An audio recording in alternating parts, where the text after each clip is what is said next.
नमस्कार दोस्तों, स्वागत है आपका हमारे YouTube चैनल में। आज के इस वीडियो में हम बात करेंगे अज्यूम्ड मीन मेथड की। जी हाँ दोस्तों, ये मीन निकालने का एक दूसरा मेथड है, बहुत ज़्यादा आसान है। चलिए हम लोग इसके बारे में बात करते हैं। इसका जो फॉर्मूला होता है वो होता है mean equal to A plus sigma F I D I upon sigma F I. यहाँ पर ए जो वैल्यू होती है वो एक अज्यूम्ड वैल्यू होती है जिसको हम लोग एक साई में से सेलेक्ट करते हैं। तो चलिए दोस्तों, अब हम लोग इस मेथड को सॉल्व करने की कुछ स्टेप्स देख लेते हैं। सबसे पहली स्टेप तो ये है कि हमको अपनी नोटबुक में 5 कॉलम्स बनाने हैं। दूसरी बात, शुरू के जो 2 कॉलम्स हैं उनमें हमको वो सारी वैल्यूज़ लिख देनी है जो हमको क्वेश्चन के अंदर दी गई है। तीसरे कॉलम में हम लोग एक साई की वैल्यू निकालेंगे, यानी कि जो हमें क्लास दी गई है उसके मिड पॉइंट की वैल्यू। इसके बाद हमारे पास एक साई की जितनी भी वैल्यूज़ आई है उनमें से हम किसी भी एक वैल्यू को सेलेक्ट कर लेंगे और उस वैल्यू को अपनी अज्यूम्ड वैल्यू बना लेंगे। फिर एक एक करके एक साई में से इस वैल्यू को घटाते जाएंगे और हमको डी आई की वैल्यू मिलती जाएगी। इस तरीके से हमारे पास पूरे कॉलम में डी आई की पूरी वैल्यूज़ कंप्लीट हो जाएगी। अब हम लोग 5वें कॉलम में एफ आई और डी आई का मल्टीप्लाई करके लिखते जाएंगे और फाइनलाइज करके इसको जोड़ देंगे।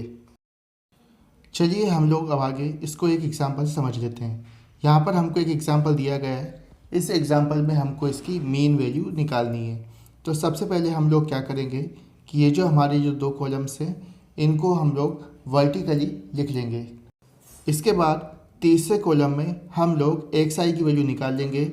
जो हमारे पास क्लास है उसकी अपर लिमिट और लोअर लिमिट उसको जोड़ करके 2 से डिवाइड कर देंगे। जैसे पहले कॉलम में 0 और 2 को जोड़ा, 2 आया, डिवाइड किया 2 से 1 आया। इसके बाद हमने 2 + 4 किया, 6 आया, डिवाइड किया 3 आया। इसी तरीके से हम लोग बाकी सारे कॉलम्स की वैल्यू को फिल कर लेंगे। इसके बाद हमारे पास एक साई की जितनी भी वैल्यूज़ आई है उनमें से हम किसी भी एक वैल्यू को सेलेक्ट कर लेंगे और उस वैल्यू को अपनी अज्यूम्ड वैल्यू बना लेंगे। फिर एक एक करके एक साई में से इस वैल्यू को घटाते जाएंगे और हमको डी आई की वैल्यू मिलती जाएगी। अब हम लोग एक साई की जो वैल्यू है उसमें से इस अज्यूम की हुई वैल्यू को माइनस करते जाएंगे और चौथे कॉलम में लिखेंगे। तो चलिए दोस्तों देखते हैं। सबसे पहले कॉलम में हमारे पास वैल्यू थी एक साई की 1 में से हमने 7 को माइनस किया, वैल्यू आई -6। हमने 3 में से 7 को माइनस किया, वैल्यू आई -4। 5 में से माइनस किया हमने 7 को, वैल्यू आई -2। 9 में से हमने 7 को माइनस किया, वैल्यू आई 2। इस तरीके से हमारी सारी वैल्यूज़ आती जाएगी। अब हम लोग 5वें कॉलम में एफ आई डी आई की वैल्यू लिख देंगे। 1 का मल्टीप्लाई किया -6 से -6 आया, 2 का मल्टीप्लाई किया -4 से -8 आया, 1 का मल्टीप्लाई किया -2 से -2 आया, 5 का मल्टीप्लाई किया 0 से 0 आया, 6 का 2 से किया 12, 2 का किया 4 से 8, 3 का मल्टीप्लाई किया 6 से, आई वैल्यू हमारे पास 18। अब हम लोग क्या करेंगे, सारे के सारे प्लस वाले और सारे के सारे माइनस वाले इनका आपस में ऐड कर देंगे। तो जब हमने प्लस वाली वैल्यूज़ को ऐड किया तो वैल्यूज़ आई 18 + 8 यानी कि 26, 26 + 12 यानी कि 38 और माइनस की वैल्यूज़ कितनी हुई हमारी 16। हमने इनको सबको प्लस वाली वैल्यूज़ को माइनस वाली वैल्यूज़ को सॉल्व किया तो सिग्मा एफ आई डी आई की वैल्यू हमारे पास निकल के आई 22। अब हम लोग इन सारी वैल्यूज़ को फॉर्मूला के अंदर पुट कर देंगे। X bar equal to A plus sigma F I D I upon sigma F I. A की वैल्यू थी हमारे पास 7, एफ आई डी आई की वैल्यू आई 22, सिग्मा एफ आई की वैल्यू आई 20। तो कितना हो जाएगा 7 + 1.1 इक्वल टू 8.1 और यही हमारा आंसर है। अब हम लोग बात कर लेते हैं क्वेश्चन नंबर 3 की, जिसके बारे में मैंने आपको पिछले वीडियो में बताया था। यहाँ पर ये जो क्वेश्चन नंबर 3 है इसको अगर आप लोग गौर से देखेंगे तो इसके अंदर आपको पहले से ही आपको मीन दे रखा है, लेकिन इसमें एक फ्रीक्वेंसी मिसिंग है। तो अब हमको करना क्या है कि इस मिसिंग फ्रीक्वेंसी को निकालना है। इसका भी सेम प्रोसीजर है। हम लोग क्या करेंगे, सबसे पहले तो क्वेश्चन के अंदर जो दो कॉलम्स दिए गए हैं उनको हम लोग लिख लेंगे। इसके बाद हम लोग क्लास मार्क निकालेंगे। क्लास मार्क निकालने का सबसे आसान तरीका है, upper limit plus lower limit को जोड़ दो और 2 से डिवाइड कर दो।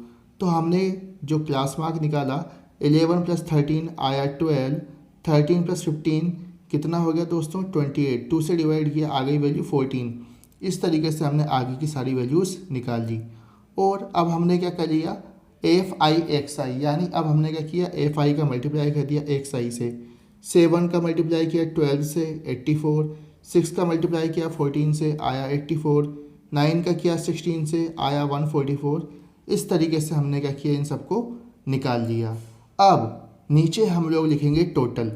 अब हम क्या करेंगे, पहले एफ आई का टोटल करके देखते हैं।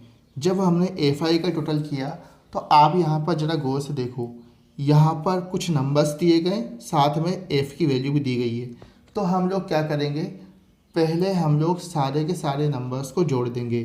तो जब हमने नंबर्स को जोड़ा वैल्यू आई 44 और बाद में हमने क्या किया, एफ़ को जोड़ दिया। तो सिग्मा एफ आई की वैल्यू हो जाएगी 44 प्लस का एफ़। इसी तरीके से अगर हम लोग बात करें एफ आई एक्स आई की, तो हम लोग क्या करेंगे, सबसे पहले सारे के सारे नंबर्स को जोड़ देंगे। जब हमने सारे नंबर्स को जोड़ा वैल्यू आई 752 और फिर क्या बचा, एफ वाली वैल्यू, तो 20 बचा, उसको हम लोग बाद में लिख लेंगे। हम लोग लिख लेंगे 752 प्लस का 20। अब हम लोग क्या करेंगे, इसको सॉल्व करेंगे। दिया गया है x bar equal to 18, mean का फॉर्मूला क्या होता है, sigma F I X I upon sigma F I. तो मीन वाली वैल्यू पे हमने लिख दिया 18, एफ आई एक्स आई की जगह पर रख दिया हमने 752 प्लस का 20f। तो कितना हो जाएगा, हमने 18 से मल्टीप्लाई किया 44 प्लस का एफ का, और इधर हमने लिख दिया सिंपल 752 प्लस का 20f। ये हो जाएगा 792 प्लस का 18f और इधर हो जाएगा 752 प्लस का 20f। जब हमने इसको सॉल्व किया value I 2f equal to 40। तो f की वैल्यू कितनी हो जाएगी दोस्तों 20। यही हमारा आंसर है। इसी तरीके से अगर हम लोग बात करें क्वेश्चन नंबर 5 की, तो यहाँ पर हमें जो क्लास दी गई है 50 से 52, 53 से 55, 56 से 58, 59 से 61, 62 से 64। अब ज़रा आप लोग गौर से देखें तो यहाँ पर ये जो क्लास है वो कंटिन्यूस डेटा नहीं है, क्योंकि क्लास ख़त्म हो रही है 52 पे और उधर क्लास शुरू हो रही है 53 पे। तो हम लोग क्या करेंगे, सबसे पहले तो इसको कंटिन्यूस फॉर्म में बना लेंगे। इसको हम लोग कैसे बनाते हैं, बहुत आसान है। लोअर लिमिट में से हम लोग क्या करेंगे 0.5 को माइनस कर देंगे, अपर लिमिट में हम लोग क्या करेंगे 0.5 को ऐड कर देंगे और इसको ठीक से जमा करके लिख लेंगे। तो देखिए दोस्तों मैंने किस तरीके से लिखा हुआ है, 49.5 से 52.5 तक, 52.5 से 55.5 तक, 55.5 से 58.5 तक, 58.5 से 61.5 तक, 61.5 से 64.5 तक। और इसी तरीके से जो मेरे पास फ्रिक्वेंसी थी मैंने उस फ्रिक्वेंसी को उतार लिया। अब हमारे दो कॉलम तो मैंने वैसे ही फिल कर लिए। तीसरे कॉलम में क्या किया, मैंने एक्स आई की वैल्यू निकाली। कैसे निकाला, मैंने अपर लिमिट और लोअर लिमिट क्लास की को जोड़ दिया और 2 से डिवाइड कर दिया। 49.5 को मैंने ऐड कर दिया 52.5 से, वैल्यू आ गई 102। उसको मैंने 2 से डिवाइड किया, वैल्यू आ गई 51। इसी तरीके से मैंने क्लास को ऐड किया, अपर लिमिट और लोअर लिमिट को 2 से डिवाइड किया, तो मेरे पास एक्स आई की वैल्यू आ गई। अब मैंने क्या किया, एफ आई एक्स आई का मल्टीप्लाई कर दिया, निकल के कुछ वैल्यूज़ आ गई। ये सारी वैल्यूज़ हो गई सिग्मा एफ आई एक्स आई की। अब मैं सिंपल जो फॉर्मूला है डायरेक्ट मेथड का वो मैं इसके अंदर अप्लाई कर दूंगा। X bar equal to sigma F I X I upon sigma F I. तो 22875 में मैंने डिवाइड किया 400 का, वैल्यू निकल के आ जाएगी 57.1875। तो एक्स बार की वैल्यू आ जाएगी 57.19। दोस्तों ये जो मैंने सवाल सॉल्व किया है ये मैंने किया है डायरेक्ट मेथड से। इसको आप अज्यूम्ड मीन मेथड से भी सॉल्व कर सकते हो और स्टेप डिवीजन मेथड से भी। Thank you.